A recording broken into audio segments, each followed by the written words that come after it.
there's an iconic moment in the first Star Wars film. I think most of us know the main characters. Luke Skywalker, Han Solo, Princess Leia, Obi-Wan Kenobi.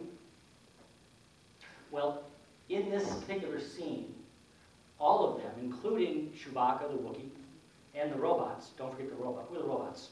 R2-D2. R2-D2 and C-3PO. They're all on the ship of the evil empire, their starship. It's an enormous ship. And Obi-Wan Kenobi, Luke Skywalker's Jedi Master, he's also on the ship, but he's separated from the others. Well, they're trying to get to the hangar bay, to get to their much smaller ship within in order to escape.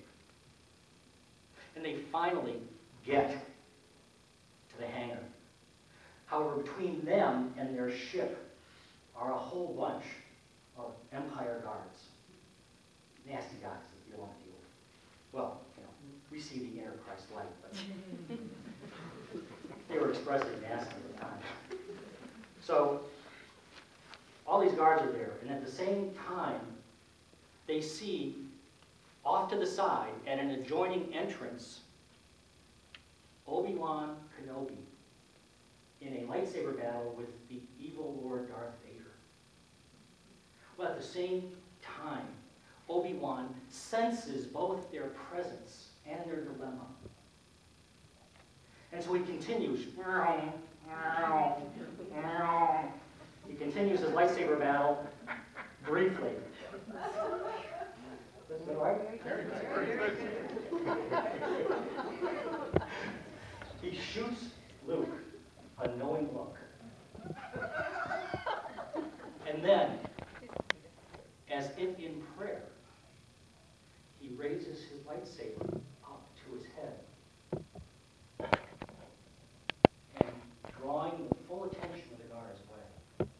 And in that moment, he is struck down by Vader. And yet the only thing that we saw fall to the ground is an empty robe.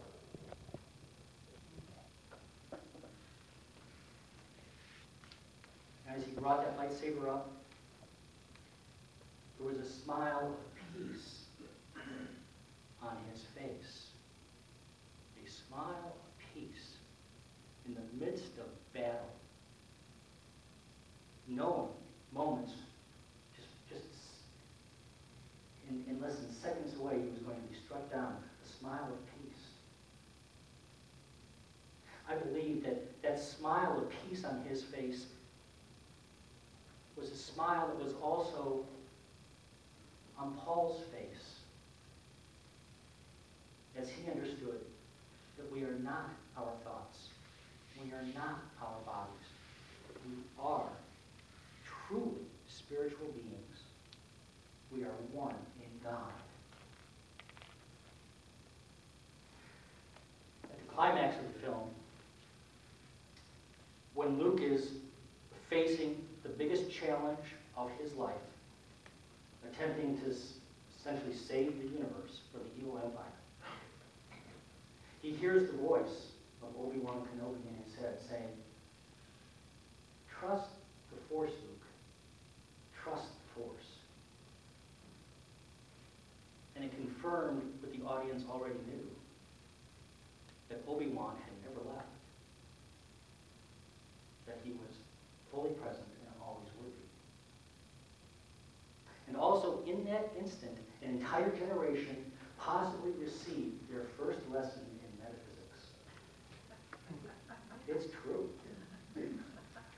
Go to any seminary and start talking about Star Trek or Star Wars, and there's a lot of metaphysics that comes out of those conversations. What is the body?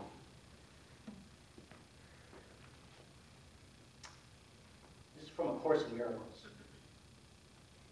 The body is a fence the Son of God imagines he has built to separate parts of his capital S self from other parts. What are the other parts? It's not the parts of oneself. It's us. It's to separate ourselves from one another. That's my interpretation of the other parts here. To separate parts of his self from other parts.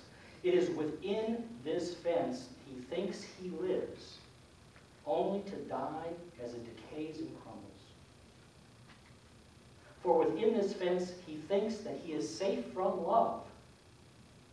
Identifying with his safety, he regards himself as what his safety is. In identifying with our bodies, we believe we are our bodies. We believe that our safety, our security, even our happiness is to be found solely through these bodies.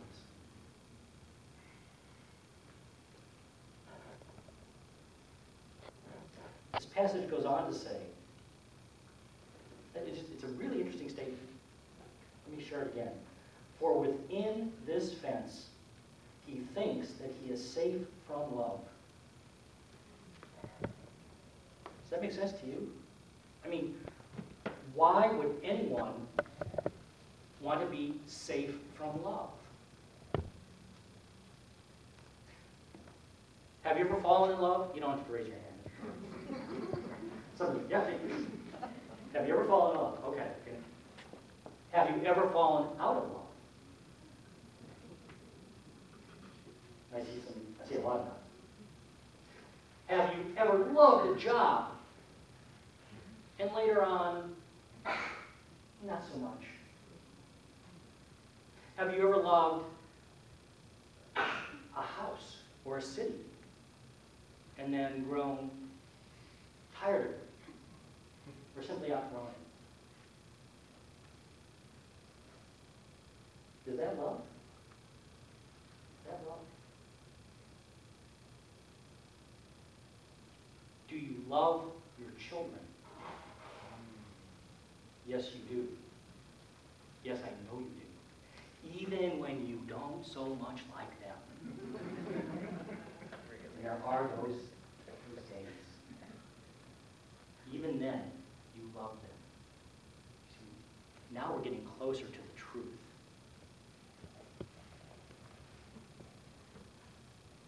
I don't have to reinvent what love is. It's been said so well. Love is patient. Love is kind. Love is not envious or boastful or arrogant or rude. It does not insist on its own way. It is not irritable or resentful. It does not rejoice in wrongdoing, but rejoices in the truth. It bears all things, believes all things, hopes all things, endures all things. And then, the metaphysical icing on the cake. Love never ends.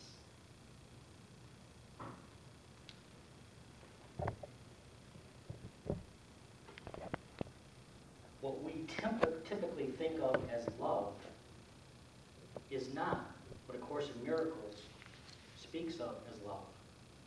Nor Jesus, nor Buddha, nor Paul, nor Krishna. The love that they teach of never ends. It never changes.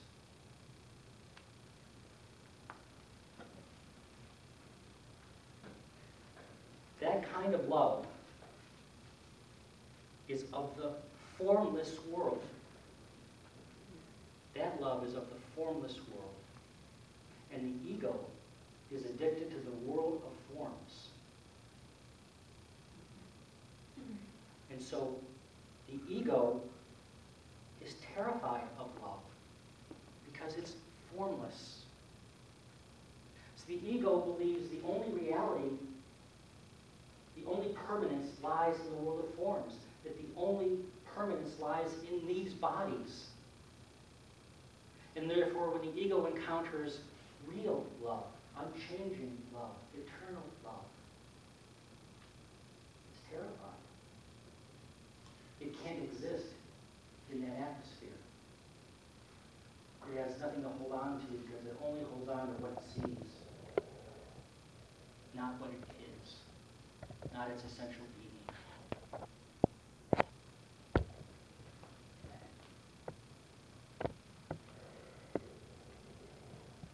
You are a spiritual being, and your true home is of the formless. Not at some future time, not after you die, but right now. Your home is of the formless right now.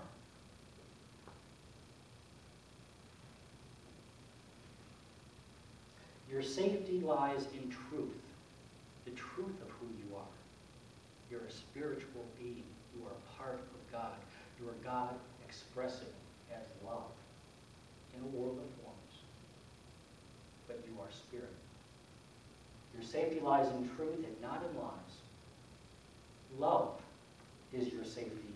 Fear does not exist. Identify with love and you are safe.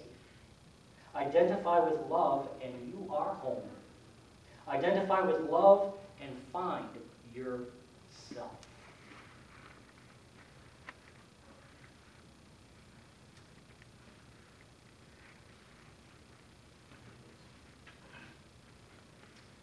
Cindy Murphy's mom made her transition very recently, and it was quite peaceful. She was with family. I think it was a very good transition. And in her final days, she moved through various levels of consciousness. And I believe I have this accurate as to what happened at one point. She was moving through these various levels of consciousness, sometimes not lucid, other times appearing to be more lucid. And at a time that she seemed to be almost semi-conscious, she said quite plainly, "This is only the beginning. Only the beginning." When she was on the very cusp of releasing her earthly form, she clearly saw her eternal form. This is only the beginning.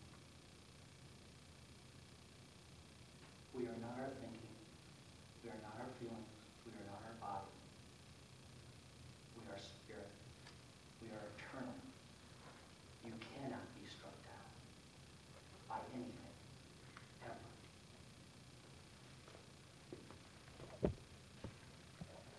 I'd like you to go to that place inside you now. You can do it with your eyes open. Go to that place that stands behind thought, behind feeling.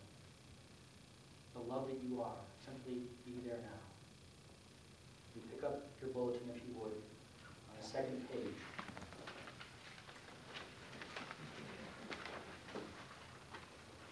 I invite us to share together now, to read aloud now, this adaptation from A Course in Miracles. Please join me. This body, which is a gift, is not who I am.